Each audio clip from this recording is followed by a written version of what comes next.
5 August সরকার পতনের আগেই নিজের আত্মীয় স্বজনদের বিশেষ বার্তা দিয়েছিলেন তৎকালীন প্রধানমন্ত্রী শেখ হাসিনা। তার এক আত্মীয় সম্প্রতি এই তথ্য জানিয়েছেন তার ঘনিষ্ঠজনদের। তাদের একজন জানিয়েছেন, দেশ ত্যাগ করতে না পারলে এখন তাকে জেলে থাকতে হতো। তিনি জানান, বিদেশে অবস্থানরত ওই ব্যক্তি ক্ষমতাচ্যুত আওয়ামী সরকারের একজন প্রভাবশালী দায়িত্বপ্রাপ্ত কর্মকর্তা এবং সাবেক সংসদ সদস্য। তিনি শেখ হাসিনার দাদা শেখ লুৎফর রহমানের পক্ষের একজন আত্মীয়।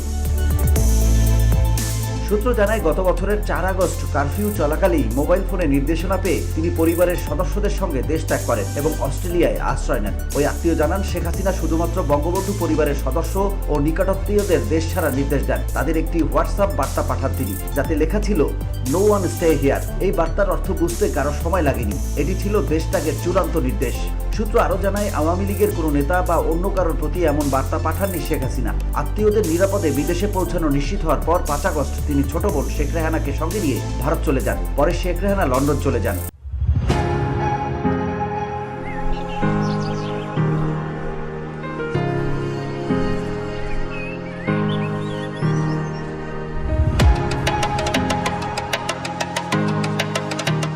ইতোমধ্যে শেখ হাসিনার নেতৃত্বাধীন রাজনৈতিক দল আওয়ামী লীগের সব ধরনের কার্যক্রম সাময়িকভাবে নিষিদ্ধ করেছে বর্তমান অন্তর্বর্তীকালীন সরকার। হত্যা, গুম, দুর্নীতি ও অর্থ পাচারের মতো গুরুতর অভিযোগে দায়ের হওয়া মামলায় সাবেক সরকারের বহু প্রভাবশালী মন্ত্রী, প্রতিমন্ত্রী ও সংসদ সদস্য বর্তমানে কারাগারে আছেন। আওয়ামী লীগের শীর্ষ পর্যায়ের কয়েকজন জ্যেষ্ঠ নেতাও গ্রেপ্তার হয়েছেন। তবে শেখ হাসিনার ঘনিষ্ঠ আত্মীয়দের অনেকেই সরকার পতনের আগেই দেশ ত্যাগ করে বিভিন্ন দেশে, যেমন যুক্তরাষ্ট্র, কানাডা, যুক্তরাজ্য, অস্ট্রেলিয়া ও সিঙ্গাপুরে নিরাপদ আশ্রয় নিয়েছেন। এছাড়া স্বজনদের একটি বড় অংশ ভারতে অবস্থান করছে বলে জানা গেছে।